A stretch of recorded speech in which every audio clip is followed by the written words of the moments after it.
For today's video ay magluluto tayo ng bopis. Ito nga po pala ay request ni Melanie. So yun guys, ay magluluto tayo ng bopis. Tapos si Melanie, hindi naman siya kumain ng bopis. Tcharan!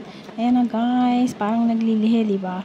Ito nga guys, at nagluto nga ako ng bopis. Seryoso na nga ito guys, at mahirap pong magluto ng bopis. Bakit kamo? Kasi hihiwain mo po ito ng maliliit at ganyan.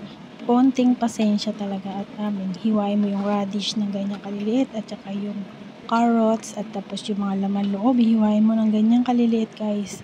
Ang tagal maghiwa, yan. Be patient talaga, tapos pakukulan mo pa yan at ganyan, at saka may gigisa. So yun guys.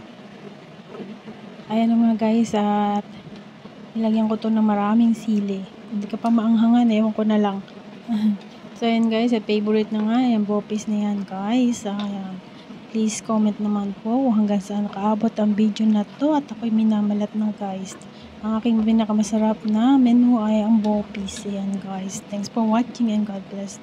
Ayan, ang sarap ng bopis. Salamat sa mga nakakain. Yummy yummy and healthy.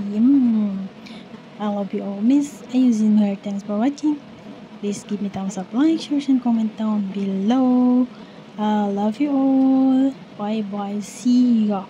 Miss Eugene here. Ayan nga guys, oh.